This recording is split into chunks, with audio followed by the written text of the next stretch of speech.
So today I'll take on the topic Jesus or Paul's words. आज जो मैं लेने वाला हूँ वो यीशु ख्रिस्त या पौलुस के शब्द, the great controversy. Great controversy मतलब आज अगर आप ये बातें करेंगे, today if you speak on this topic, people will say you're gone mad.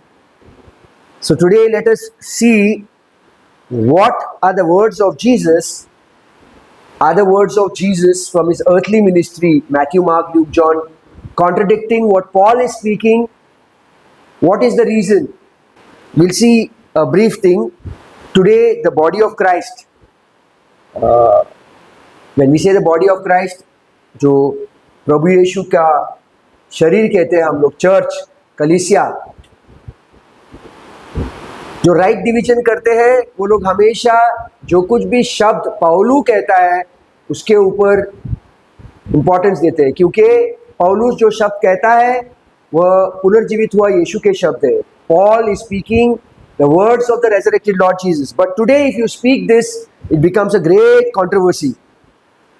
Today if you see Paul's letters, you see, read in Ephesians chapter 3 verses 2.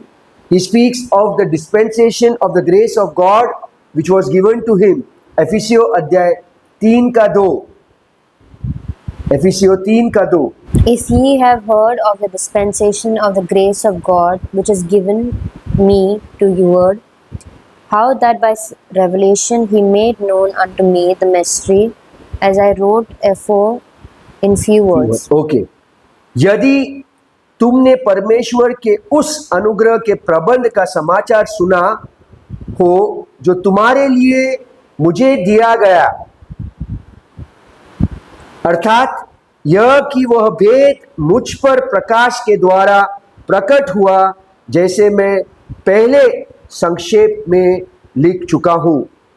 So we see Paul speaking of the dispensation of the grace of God given to him by the resurrected Lord Jesus Christ. Let us see the words that Jesus Christ spoke on the Sermon of the Mount and the Great Commission.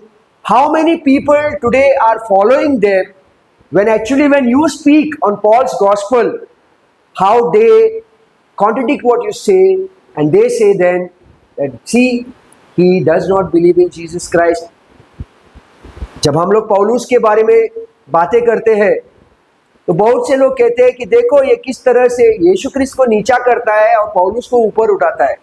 आज हम लोग देखेंगे यह Sarman on the mount और great commission. इसमें प्रभु यीशु ने जो कुछ भी कहा था, क्या लोग आज वो फॉलो करते हैं या नहीं फॉलो करते हैं? डू दिस वेल मीनिंग जो प्रचारक है, जो प्रीचिंग करते हैं, do they weigh the words of Jesus Christ more higher than the words of Paul? क्या ये प्रचारक जो है आज जो राइट डिवीजन नहीं करते हैं, सही रीति से शब्द का विभाजन नहीं करते हैं, क्या वह प्रभु यीशु के शब्दों को पौलुस के 13 चिट्ठियों के ऊपर उठाते हैं या नहीं उठाते हैं? We will see to some differences today.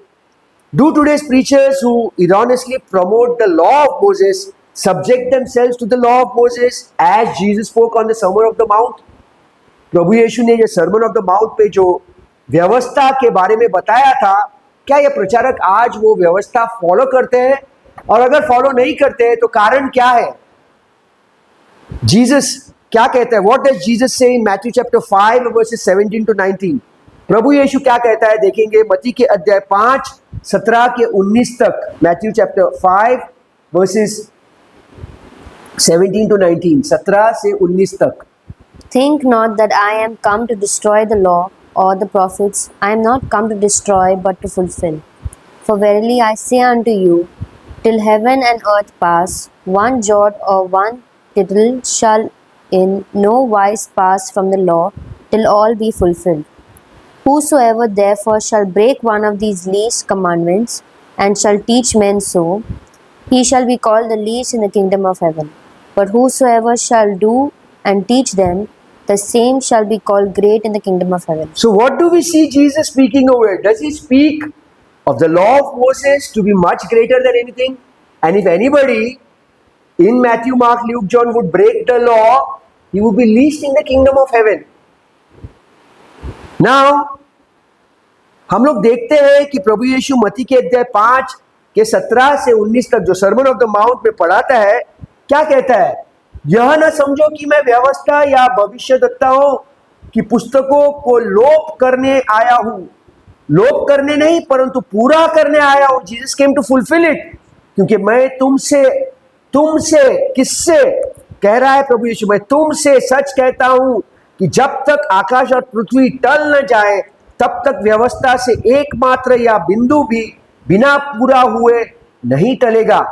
इसलिए जो कोई भी इन छोटे से छोटे आज्ञाओं में से किसी एक को तोड़े और वैसे ही लोगों को सिखाए, वह स्वर्ग के राज्य में सबसे छोटा कहलाया जाएगा.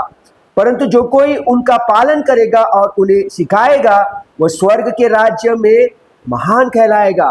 तो ये प्रभु यीशु के शब्द है. These are the words of Jesus Christ. Many of the people who share not the right division, बहुत से लोग जो सत्य के वचन का सही रीति से विभाजन नहीं करते, 2 तीमुथियुस अध्याय 2 वचन 15 के अनुसार, वो लोग कहता है कि वी फॉलो जीसस क्राइस्ट, कि हम लोग प्रभु यीशु का पीछा करते हैं. प्रभु यीशु क्या कहता है? If you desire to follow me, carry your cross daily and follow me. अगर आप मेरा पीछा करना चाहते हैं तो अपना क्रूस को हर दिन उठाए और मेरे पीछे आ जाओ. ये प्रचार होता है. हम लोग देखेंगे. Let us see what Jesus of Nazareth says containing the law for Israel. One jot or one tittle shall in no way pass from the law.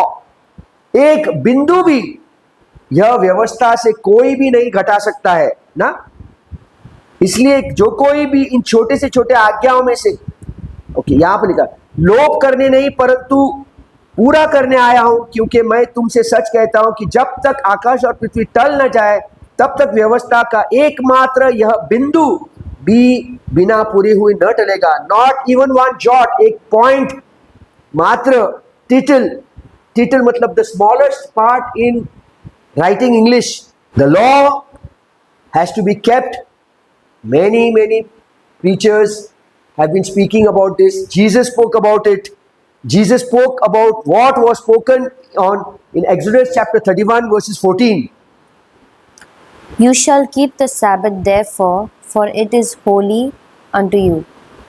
Everyone that defileth it shall surely be put to death. For whosoever doeth any work therein, that soul shall be cut off from among these people.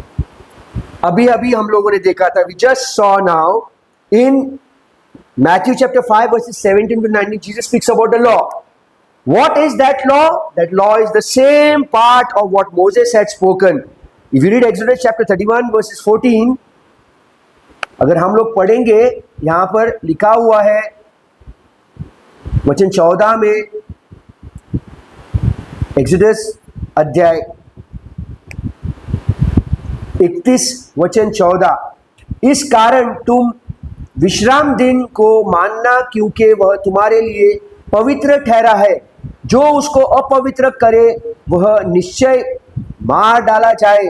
जो कोई उस दिन में से कुछ कामकाज करे वह प्राणी और लोगों के बीच से नाश किया जाए. ये प्रभु यीशु ने कहा था. This was what Jesus spoke in Matthew chapter 5 of not destroying one tittle, एक बिंदु भी. यहां पर साबत को मनाना था. Do all those who preach saying we follow Jesus Christ obey the dietary laws and keep all the feast. जो कोई भी कहता है कि हाँ हम लोग प्रभु यीशु का पीछा करते हैं, क्या सब व्यवस्थाओं का पालन करते हैं, फीस्ट पालन करते हैं, क्या टाइदिंग करते हैं, 613 जो कमांडमेंट्स है उसका पालन करते हैं. So we see that these people actually select certain scriptures which they feel is that they can fulfill it, and that is what they are preaching. लेकिन what does Acts chapter 20 verses 24 say? That the gospel of grace was given by God to Paul. Let us read Acts chapter 20 verses 24. But none of these things move me, neither count I myself dear unto my life, so that I might finish my course with joy and the mystery which I have received of the Lord Jesus, to testify the gospel of the grace of God. परंतु मैं अपने प्राण को कुछ नहीं समझता कि उसे प्रिय जानूं, वरना यह कि मैं अपनी दौड़ को और उस सेवकाई को पूरा करूं जो मैंने परमेश्वर के अनुग्रह के सुसमाचार पर गवाही देने के लिए प्रभु यीशु से पाई है। पौलुस को जो कुछ भी मिला था वो प्रभु यीशु से मिला था। पौलुस क्या कहता है? What does Paul say in Romans chapter 6 verse 14? You are not under law but under grace. But in Matthew chapter 5, Jesus is very clearly saying that you are not supposed to be destroying the law. He's not come to destroy the law, he's come to fulfill the law. And here Paul is saying in Romans chapter 6 verses 15, you are not under law but you are under grace. पौलुस Jesus Christ के opposite बात करता है। प्रभु यीशु कहता है कि आप व्यवस्था का एक बिंदु भी न घटा सकेगा, यानी कि जो कुछ भी मूसा ने निर्गमन के पुस्तक में कहा था, एक्सोडस चैप्टर 31 वर्स 14, निर्गमन के 31 के 14 में जो कुछ भी मूसा ने कहा था कि आपको साबत फॉलो करना है, यदि कोई फॉलो नहीं करेगा तो उसको पत्थर से मार दिया जाएगा। यही प्रभु यीशु ने भी कहा मत्ती के अध्याय 5 में कि आपको व्यवस्था का एक टिटल भी नहीं निकाल सकते। That means you can not take out one tittle. There are 613 सबको फॉलो करना है। लेकिन जब पौलुस सीन पे आ जाता है इफिसियों के 3 के 2 में, जब उसे डिस्पेंसेशन ऑफ ग्रेस दिया गया है, तब पौलुस प्रेरितों की पुस्तक अध्याय 20 के 24 में क्या कहता है कि जो परमेश्वर के अनुग्रह के सुसमाचार पर गवाही देने के लिए प्रभु यीशु से उसने यह पाई थी। Paul clearly wrote this to the Roman believers. Paul says in Romans chapter 6 verse 14 that you are not under law but you are under grace. Now let us look at some of the few points that Jesus spoke on the Sermon of the Mount. How do people actually obey it? सबसे पहला हम लोगों ने देखा, first and foremost we saw about the law, what Jesus spoke. Nobody is obeying the 613 laws. Second point, in Matthew chapter 5 verses 23, मत्ती के 5 का 23, Therefore, if thou bring thy gift to the altar, and there rememberest that thy brother has aught against thee, leave there thy gift before the altar, and go thy way. those people who say we have to follow Jesus Christ, because Jesus said, follow me, if you desire to follow me, carry your cross daily and follow me. If they are really following Jesus Christ, do people really bring gifts to the altar today? क्या लोग आज मत्ती अध्याय 5 के 23 के अनुसार, इसलिए यदि तू अपनी भेंट वेदी पर लाए और वह तू स्मरण करे कि मेरे भाई के मन में मेरी और से कुछ विरोध है, तो अपनी भेंट वही वेदी के समान छोड़ दे। Gifts. Are there any people bringing gifts? Oh, this statement is changed by many people to teach the word of God. The gifts that people demand today to preach the word of God is money. Give 10%. They link this to giving some gifts to them that they can look after the church. But this was really a gift to be bought at an altar. Altars existed during the time of Jesus. ये altar जो था,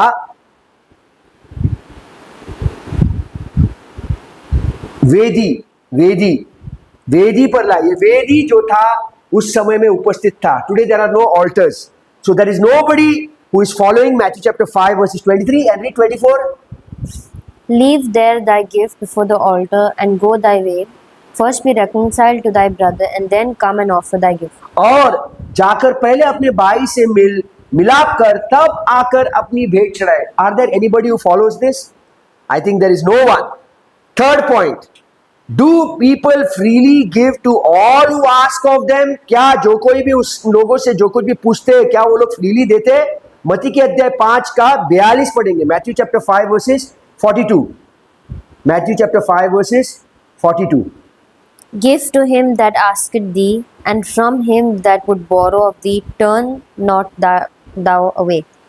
मत्ती के 5 के 42 में कहता है, जो कोई तुझसे मांगे उसे दे, और जो तुझसे उधार लेना चाहे उससे मुंह न मोड़.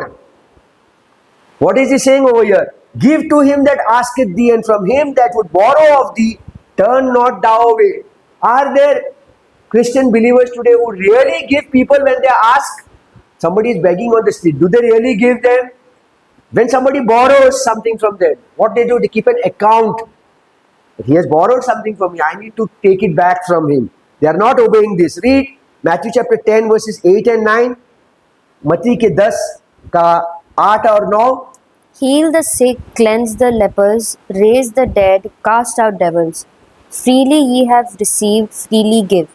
Provide neither gold nor silver nor brass in your purses, nor scrip for your journey, neither 2 coats, neither shoes, nor yet staves, for the workman is worthy of his meat. Okay, मती के 10 का 8 और 9 में बीमारों को चंगा करो, करते हैं कुछ लोग, बुखार आया चंगा दे, मरे हुए को झिलाओ। यहां पर ऐसा नहीं कहा गया कि थोड़े से मरे हुए को झिलाओ या 1-2 को झिलाओ, आपको जितने मरे हुए लोग दिख रहे हैं उन सबको झिलाओ। कोड़ियों को शुद्ध करो, लेप्रेसी से जो कोई भी लोग आपको रास्ते पर मिलेंगे उनको शुद्ध करो। टशान आत्माओं को निकालो, तुमने सेतमेत पाया है तो सेतमेत दो, फोकट में मिला है तो फोकट से दो। यहां पर बहुत से प्रचारक है जो फोकट से नहीं करते, कहते कि मैं तुम्हारे घर पर प्रार्थना करने आऊंगा वो 5,000 लूंगा, कोई कहता है कि मैं प्रार्थना करने आऊंगा मैं 2,000 लूंगा। So here again they are not following what Jesus said when they say that we are following Jesus. चौथा पॉइंट, मती के 6 का 19, Matthew 6:19 and Matthew chapter 6 verses 25 and 26. Do they refrain from laying up treasures on earth as Jesus spoke in Matthew chapter 6 verses 19 and Matthew chapter 6 verses 25 to 26. मती के 6 का 19, जो कोई भी कहता है कि मैं प्रभु यीशु का पीछा करता हूं, all those who say I follow Jesus because Jesus Christ said if you desire to follow me take up your cross and follow me. Yes, people are saying I'm carrying my cross with me, but are they really following whatever Jesus is saying? Go to Matthew chapter 6 verses 19. Lay not up for yourselves treasures upon earth, where moth and rust doth corrupt, and where thieves break through and steal. And 25 and 26. 25 and 26. Therefore I say unto you, take no thought for your life, what ye shall eat or what ye shall drink, nor yet for your body what ye shall put on. Is not the life more than meat, and the body than raiment? Behold the fowls of the air, for they sow not, neither do they reap, nor gather into barns, yet your heavenly Father feedeth them. Are ye not much better than they? कोई भी ये follow करता है मत्ती के 6 का 19 और 25 और 26? नहीं, सब लोग कुछ ना कुछ पैसे के कलेक्शन करते हैं। They all collect something, why? Because they don't trust. कोई कुछ सेमिनार ऑर्गेनाइज करते हैं तो कहते हैं कि हम लोग 500 रुपया लेंगे आपसे, आपको मॉर्निंग टी मिलेगा, आफ्टरनून लंच मिलेगा और इवनिंग टी मिलेगा। अगर आप सचमुच में प्रभु यीशु को फॉलो कर रहे हैं तो प्रभु यीशु ने क्या किया था? जब लोग 5,000 लोग थे, then there were 5,000 people and Jesus was preaching. What did he do? He took 2 loaves of bread and fish and he multiplied them. Today, are there people, preachers who are literally preaching on healing and miracles, really taking 2 loaves and 5 fish and multiplying it? Or are they asking money from people to feed those people the same what they pay them? They are not following it. Number 5, do people sell all that they have and give alms to the poor as Jesus spoke in Luke chapter 6 verses 30 and 12, Luke chapter 12 verses 33? Read Rachel. लूका के अध्याय 6 वचन 30 में और लूका के अध्याय 12 के 33 में प्रभु यीशु कहता है कि जो कुछ भी आपके पास आप बेचो और गरीबों में बांटो। Luke chapter 6 verses 30. Give to every man that asketh of thee, and of him that taketh away thy goods ask them not again. जो कोई भी तुझसे मांगे उसे दे, और जो तेरी वस्तु छीन ले उससे न मांग। जो तेरी वस्तु छीन ले, what is he saying? If somebody takes something from you, do not ask them back again. Those people who are really saying we are following Jesus, because Jesus said if you desire to follow me, carry your cross and follow me, are they really following this principle what Jesus said? Go to Luke chapter 12 verses 33. लूका के 12 का 33. Sell that ye have and give alms. Provide yourselves bags which wax not old, a treasure in the heavens that faileth not, where no thief approacheth, neither moth corrupteth. अपने संपत्ति बेचकर दान कर दे और अपने लिए ऐसा बटुआ बनाओ जो पुराने नहीं होते, अर्थात स्वर्ग पर ऐसा धन इकट्ठा करो जो घटता नहीं है और जिसके निकट चोर नहीं आता है और कीड़ा नहीं बिगड़ता। So what is Jesus Christ basically saying over here? Sell everything that you have and give it to the poor. Don't store up treasures for you on this earth, because you have great treasures in heaven. Are there people who are saying that we follow Jesus Christ? Because Jesus said, if you desire to follow me, carry your cross and follow me. Are they really obeying this of Jesus by selling their property? No, nobody is doing that. Further on, if we read the Sermon on the Mount and the Great Commission, we read over here, Jesus clearly said in Mark chapter 16 verses 16, he that believeth it is baptized and shall be saved. Mark chapter 16 verses 16. He that believeth and is baptized shall be saved, but he that believeth not shall be damned. Now over here, Jesus is very clearly saying that he that believeth it and is baptized shall be saved. That means there are two things over here. A person needs to believe and a person needs to do something. He needs to get baptized. But what is Paul preaching in 1 Corinthians chapter 1 verses 17? What is he saying? 1 Corinthians 1 ka 17. For Christ sent me not to baptize, but to preach the gospel, not with wisdom of words, lest the cross of Christ should be made of none effect. Paul is saying over here, Christ did not send him to baptize. For if he goes and baptizes people, the preaching of the cross would be futile. अगर मैंने बपतिस्म दिया तो क्रूस का जो बलिदान है उसका जो इंपॉर्टेंस है वो उतर जाएगा. पौलुस एक कह रहा है, यीशु क्रिस्त एक कह रहा है. क्या लोग आज जो कहते हैं कि मैं प्रभु यीशु का पीछा कर रहा हूं, लोगों को बपतिस्म देकर कहता है कि आपको विश्वास करना है और बपतिस्म भी लेना है आपको उद्धार पाने के लिए, क्या सचमुच में इन लोगों को उद्धार मिलता है आज के युग में, अनुग्रह के युग में, under this dispensation of grace? A big question mark to all those who are listening. Paul even said in Acts chapter 16 verses 31, believe on the Lord Jesus Christ and thou shalt be saved. He never said get baptized. Let us look at the seventh point. If we read Mark chapter 16 verses 17 and 18, mark के अध्याय 16 का 17 और 18, mark chapter 16 verses 17 and 18. And these signs shall follow them that believe. In my name shall they cast out devils, they shall speak with new tongues, they shall take up serpents, and if they drink any deadly thing, it shall not hurt them. They shall lay hands on the sick and they shall recover. Now here Jesus performed miraculous signs that were listed in an order. यहाँ पर mark के अध्याय 16 का 17 और 18 में प्रभु यीशु कुछ खुनाओं, कुछ science को डिस्क्राइब करता है. क्या कहता है? और विश्वास करने वालों में ये चिन्ह होंगे. These are the signs, चिन्ह होंगे कि वे मेरे नाम से दुष्ट आत्माओं को निकालेगा. प्रभु यीशु ने दुष्ट आत्माओं को किस तरह से निकाला? निकल बाहर, प्रभु यीशु के नाम से निकल, आउट. इतने बार कहता था निकल बाहर. कैसा कहता था? चिल्ला के कहता था, एक ही दोहराता था. क्या वो दुष्ट आत्माओं को प्रभु यीशु के शब्द को एक ही बार ओबे नहीं कर सकता था वो? या आज के जो दुष्ट आत्माओं को निकालते हैं उनके अंदर दूसरी आत्मा है. आगे देखते हैं हम लोग, जो कहता है दुष्ट आत्माओं को निकाले, नई भाषाएं बोलेंगे, सांपों को उठा लेंगे, और यदि वे नाश वस्तुओं भी पी जाएंगे तो भी उनको कोई नाश नहीं होगा. वे बीमारियों पर हाथ रखेंगे और वे चंगा होंगे. सब लोगों को चंगाई दिलाएंगे वो.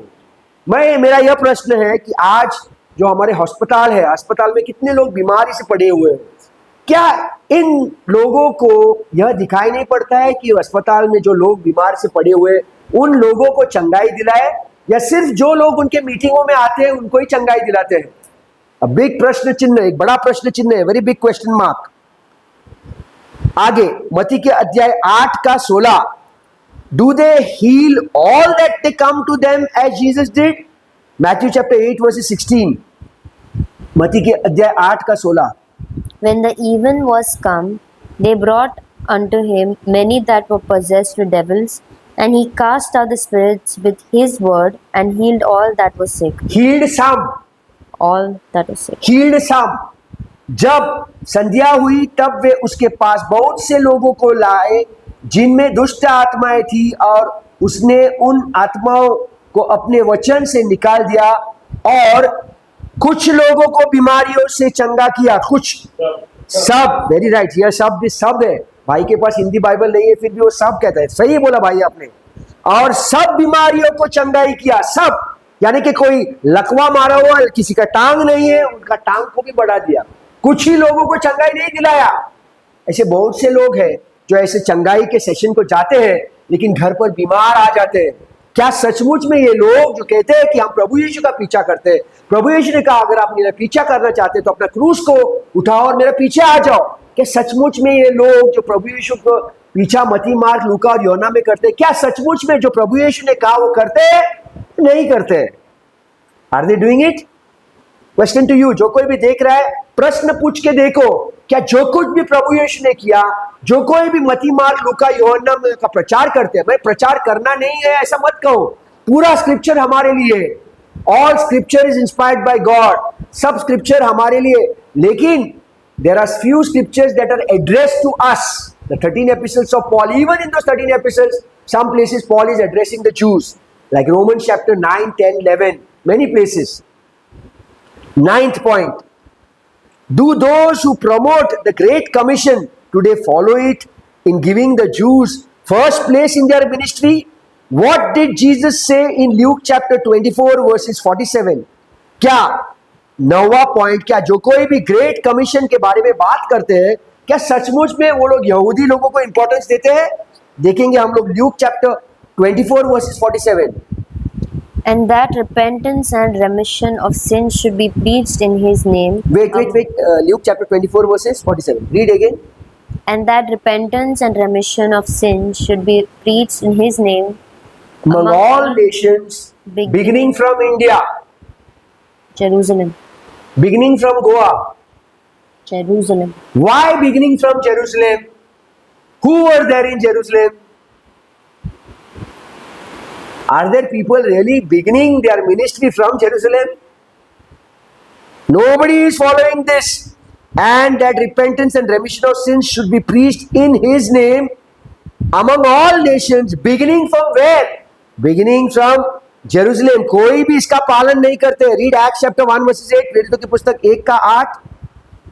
Acts chapter 1 verses 8. But ye shall receive power after that the Holy Ghost is come upon you, and ye shall be witnesses unto me both in Jerusalem and in Judea and in Samaria and तीन जगहों का उदाहरण दिया है, Jerusalem, जुदिया और समारिया। क्या ये जो लोग कहते हैं कि मैं प्रभु यीशु का पीछा करता हूँ क्रूस उठा के, क्या सचमुच में ये लोग जुदिया, समारिया और जेरूशलेम में जाके प्रचार करते हैं? नहीं करते वो लोग। They are not following it. Witnesses unto me both in Jerusalem and in all Judea, in all Samaria, unto the uttermost parts of the earth. Later on, first beginning from Jerusalem. Number 10, do these who say we follow Jesus Christ, where Jesus says carry your cross and follow me, do they preach and teach others to observe all things that the Messiah commanded on this earth? Let us go to Matthew chapter 28 verses 20 and Matthew chapter 23 verses 1 to 3. teaching them to observe all Teaching things, them to observe all things some things. all things. Some things. Yeah, read again. Teaching them to observe all things Teaching them to whatsoever- observe all things. whatsoever I have commanded you, and lo, I am with you always, even unto the end of the world. Amen. Did Jesus speak about circumcision? Did he get circumcised? So here जब कहता है वो, और उन्हें सब बातें जो मैंने तुम्हें आज्ञा दी है मानने सिखाओ, और देखो मैं जगत के अंत तक सदैव तुम्हारे संग हूं। ये तुम्हारे लोग कौन है? यहूदी लोग हैं। जो कुछ भी मैंने कहा, जो कुछ भी मैंने सिखाया, आज्ञा देता हूं, और देखो और उन्हें सब बातों जो मैंने तुम्हें आज्ञा दी है मानना सिखाओ। You have to teach them to obey all that I have taught you. Jesus said, not one of the law of Moses tittle should be broken. Are there people who really are following Jesus of Matthew, Mark, Luke, John, really obeying the laws of Moses in detail? 613? No, there are so many grace churches who just discard this, and yet they do not preach right division. The only scripture in the Bible, KJV Bible, that teaches us how we need to study the word of God.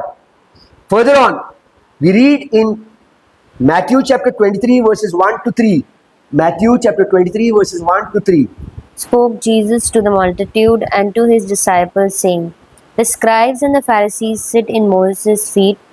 All therefore whatsoever they bid you observe, that observe and do, but do not ye after their works, for they say and do not. या कितना अच्छा से लिखा है। तब यीशु ने भीड़ से और अपने चेलों से कहा, शास्त्री और फरीसी मूसा की गद्दी पर बैठे हैं, इसलिए वे तुमसे जो कुछ कहे वह करना और मानना, परंतु उनके से काम मत करना, क्योंकि वे कहते तो है पर करते नहीं है। So are there Pharisees? Amen. You're really right. Are there Pharisees in the church, or is there the one who is preaching behind the pulpit a Pharisee? Very clearly, the spirit of Pharisee is existing if you don't divide the word rightly. If you don't understand, the grace of God can be understood only when you rightly divide the word of truth. जब आप शब्द के विभाजन को सिखाते हैं 2 तीमुथियुस 2:15 के अनुसार, तब आप जानेंगे कि जिसके नीचे आप बैठे हो, जिसकी आप सुनवाई कर रहे हो, जिससे आप सुन रहे हो, क्या सचमुच में वहां पर फरीसियों के आत्मा का उदाहरण का प्रचार हो रहा है या और कुछ हो रहा है? प्रश्न आपके हाथ में है. You have to decide. Can we call this hypocrisy? Since they do not do nor they achieve for the things which they preach. Jesus is very clearly saying, क्या कहता है यहाँ पर? शास्त्री और फारिसी मूसा की गद्दी पर बैठे हैं, इसलिए वे तुमसे जो कह रहे हैं वो करना, whatever Moses is saying, और मानना, परंतु उनके से काम मत करना. Don't do the things that they are doing. आप लोगों के सामने ये प्रश्न है, प्रश्न चिन्ह है कि क्या सचमुच में मेरे सामने जो प्रचार कर रहा है, क्या सचमुच में अनुग्रह का प्रचार करता है? क्या सचमुच में अगर गलत प्रचार हो रहा है, क्या मेरे उद्धार के ऊपर असर होगा या नहीं होगा? If there is some wrong teaching going on in the church. मैं रॉन्ग टीचिंग का मतलब क्या कहना चाहता हूं कि यदि किसी ने बाइबल का कोई स्क्रिप्चर उठा के आपके सामने दिया, if there is anyone who picks out a scripture from a different dispensation, दूसरे काल से, और आपके सामने प्रचार किया, क्या वो स्क्रिप्चर आपको नरक में लेके जा सकता है? प्रश्न चिन्ह, a big question mark, because the Bible very clearly says in 1 Timothy अध्याय 4 का 16, yes, 1 Timothy chapter 4 verse 16. मेरे भाई ने यहाँ पर बैठा हुआ है, भाई अभी तो नाम लिया मैंने, भाई नो प्रॉब्लम, प्रचार कर रहा था एक दूसरे भाई से कि भाई आपको राइट डिवीजन फॉलो करना है, लेकिन वो दूसरा भाई डर सा गया है. डर, ये डर का जो आत्मा है, मनुष्य का डर का जो आत्मा है, वो खुदा से नहीं आता है, शैतान से आता है. यानी कि उस व्यक्ति को उसके उद्धार का पड़ा ही नहीं है. People are not bothered about their salvation, they are bothered about church membership. लोगों को उद्धार का पड़ा ही नहीं है, उनको चर्च मेंबरशिप की पड़ी हुई है कि अगर मैं ये चर्च को छोड़ूंगा तो वो पासवान साहब क्या कहेगा, क्या जब मैं मरूंगा तो मुझे जिस ग्रेव यार्ड में पुराना है वो नहीं करेगा, कि घर में कोई शादी है तो शादी नहीं करवाएगा. यह डर मनुष्य के अंदर बैठा है. भाई आपको पता भी नहीं होगा जब आप मर जाओगे तो आपको कहां पर गाड़ा जाएगा. आप तो, आपका शरीर यहाँ पर है, आत्मा और प्राण आपका चला गया है. तो ये डर आदमी के अंदर किस लिए आता है? यह डर इसलिए आता है क्योंकि आपको अनुग्रह का सही मतलब मालूम नहीं है. It's because you don't understand the abundant grace of God. You don't realize that no matter how great a sin of yours is, past, present, future, He has forgiven it. You are fearing because you don't trust in the finished work of the cross. आपको डर है क्योंकि आपको विश्वास नहीं है उस क्रूस पर जो कार्य प्रभु यीशु ने समाप्त किया है. उस कार्य के द्वारा आपके भूतकाल, वर्तमान काल और भविष्य काल के सब पापों का दंड उसने क्षमा कर दिया है. इसलिए लोग डरते हैं. डर जो है शैतान से आता है और विश्वास जो है खुदा यीशु से आता है. Faith comes by hearing and hearing the word of God. Romeo के अध्याय 10 में कहा गया है, या Roman chapter 10 versus 17. Read write में रोमियो के अध्याय 10, Roman chapter 10 verses 17. Read, Rachel. So then faith cometh by hearing, and hearing by the word of God.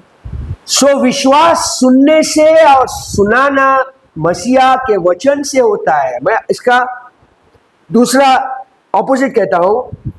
सो डर किससे आता है? अगर विश्वास खुदा यीशु के शब्द को सुनने से आता है, तो डर किससे आता है? शैतान से. अगर आप उस कलीसिया में बैठे हो और आपको किसी ने ये भाई की तरह सत्य का प्रवचन किया और आप वो सत्य के वचन को सुनने से इनकार कर रहे हो क्योंकि आपको डर लगता है, तो ये डर कलीसिया में बैठ के आता है, तो समझो आप कहां पर बैठे हुए हो. थिंक, सोचो, समझो. मैं जो कह रहा हूं उसका पालन मत करो. आप खुद बाइबल पढ़ के देखो, खुद बाइबल खोल के देखो, बाइबल में हमें किस तरह से सीखना है. 2 तीमुथियुस 2:15. कितनी बार सीखो यह शब्द लिखा है बाइबल में. क्यों सीखो लिखा है? क्यों आपको किसी ने बाइबल का ही शब्द लेकर जो उस काल का नहीं है दूसरे काल का देते हुए आपको नरक में लेके जा सकता है. शैतान का चाल चल सकता है.